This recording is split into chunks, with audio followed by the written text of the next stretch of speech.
زہد ترک دنیا کا نام نہیں بلکہ ترک حب دنیا کا نام ہے۔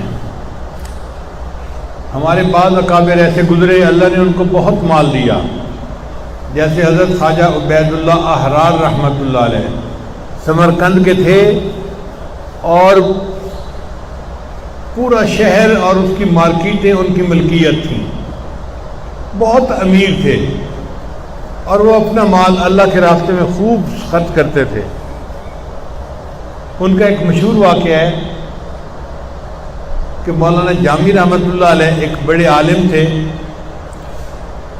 وہ استخارہ کرتے رہے کہ میں کس سے بیعت کروں، کس سے بیعت کروں، تو خواجہ عبید اللہ احرار کا نام آتا تھا، تو وہ چل پڑے کہ میں خواجہ عبید اللہ احرار سے جا کر بیعت ہوتا ہوں۔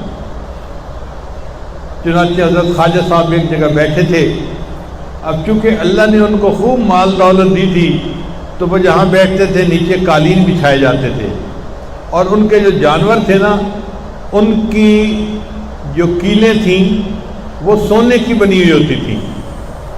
ہمارے ہاں تو لوہے کی کیلیں گاڑتے ہیں نا جانور باندھنے کے لیے، اور خیمے کی جو میخیں ہوتی ہیں وہ بھی لوہے کی ہوتی ہیں، مگر ان کو اللہ نے اتنا دیا تھا کہ ان کے مریدوں نے ان کی خیموں کی جو کیلیں تھیں وہ سونے کی بنائی تھیں کہ زنگ نہ لگے اور خراب نہ ہو۔ اب مولانا جامی رحمۃ اللہ جب گئے تو بڑے حیران کہ یہاں تو بہت ہی عجیب معاملہ ہے، میخیں بھی سونے کی بنی ہوئی ہیں اور نیچے قالین بچھے ہوئے ہیں اور اوپر بیٹھے سب لوگ ذکر اذکار کر رہے ہیں۔ تو انہوں نے یہ ساری جو ہے دنیا کی نعمتیں دیکھ کے ایک شعر پڑھا، نہ مرد است آن کہ دنیا دوست دارد، وہ مرد نہیں ہوتا جو دنیا کو دوست رکھے، وہ ولی نہیں ہو سکتا۔ تو انہوں نے یہ الفاظ پڑھے اور ملے بغیر واپس آ گئے کہ جی اس پیر سے کیا ملنا کہ جس کے پاس اتنی دنیا ہے، اپنا وقت ضائع کرنے والی بات ہے۔ نہ مرد است آن کہ دنیا دوست دارد، وہ ولی نہیں جو دنیا کو دوست رکھے، یہ کہہ کر واپس آ گئے۔ اب واپس راستے میں تھکے ہوئے تھے تو ایک مسجد میں وہ لیٹ گئے آرام کرنے کے لیے۔ جب لیٹ گئے تو انہوں نے خواب دیکھا کہ قیامت کا دن ہے اور مولانا جامی کھڑے ہیں اور لوگ ان سے اپنے حقوق کا مطالبہ کر رہے ہیں، اور مولانا پھنسے ہوئے ہیں، اور ان کو لگ رہا ہے کہ آج تو مجھے جہنم میں ڈال دیا جائے گا، مطالبہ کرنے والے اتنے لوگ ہیں۔ بہت گھبرائے ہوئے تھے، بہت پریشان تھے۔ اس پچھتاوے اور پریشانی کے عالم میں ایک آدمی گھوڑے پر سوار جا رہا تھا، تو مولانا جامی رحمۃ اللہ نے دیکھا تو وہ حضرت خواجہ عبید اللہ احرار تھے۔ قریب آئے تو خواجہ صاحب کھڑے ہو گئے اور پوچھنے لگے لوگوں سے کہ یہ بندے کو کیوں دوسرے پریشان کر رہے ہیں؟ اس نے کہا جی اس نے دوسروں کے حقوق ادا کرنے ہیں اور حق والے اپنے حق کا مطالبہ کر رہے ہیں، اس لیے یہ پریشان ہے۔ تو خواجہ عبید اللہ احرار نے کہا کہ اچھا ہمارے جو اعمال نامے میں نیکیاں لکھی ہیں نا اس میں سے اس کا حق ادا کر دو، اور ان کے جو بندے ہیں ان کو حق دے دو تاکہ وہ مطالبہ چھوڑ دیں۔ چنانچہ ان کے جو بندے تھے انہوں نے کہا کہ جی خواجہ صاحب کے نام اعمال میں بہت نیکیاں ہیں، جتنی نیکیاں لوگوں کو چاہیے ہم دے دیتے ہیں، مگر اس بندے کو تم کچھ نہ کہو۔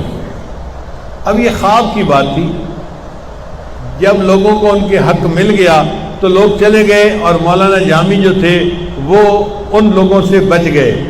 اب آنکھ کھل گئی تو مولانا جامی نے سوچا کہ نہیں یہ واقعی اللہ والے ہیں کہ قیامت کے دن بھی مجھے ان کے تعلق کی وجہ سے نفع ملے گا، تو اس لیے مجھے ان کو ضرور ملنا چاہیے۔ تو مولانا جامی اٹھے اور اٹھ کے پھر وہ واپس حضرت کو ملنے کے لیے آئے۔ جب ملنے کے لیے آئے تو اب حضرت کے پاس آئے تو حضرت کو سلام کیا، حضرت نے جواب دیا، اور حضرت نے جواب میں فرمایا مولانا جب پچھلی دفعہ آئے تھے تو کیا شعر پڑھ کر گئے تھے؟ اللہ نے کشف کے ذریعے سے ان کو بتلا دیا۔ مولانا جب پہلے آئے تھے تو کیا شعر پڑھ کے گئے تھے؟ نہیں حضرت، نہیں حضرت، نہیں حضرت۔ فرمایا نہیں پڑھو تم۔ تو مولانا نے پڑھا کہ میں نے دیکھ کے آپ کو یہ کہا تھا، نہ مرد است آن کہ دنیا دوست دارد، تو حضرت نے شعر کو مکمل کیا، اگر دارد برائے دوست دارد، اگر یہ دنیا کسی کے پاس ہو تو اللہ کے لیے ہونی چاہیے، اپنے لیے نہیں ہونی چاہیے۔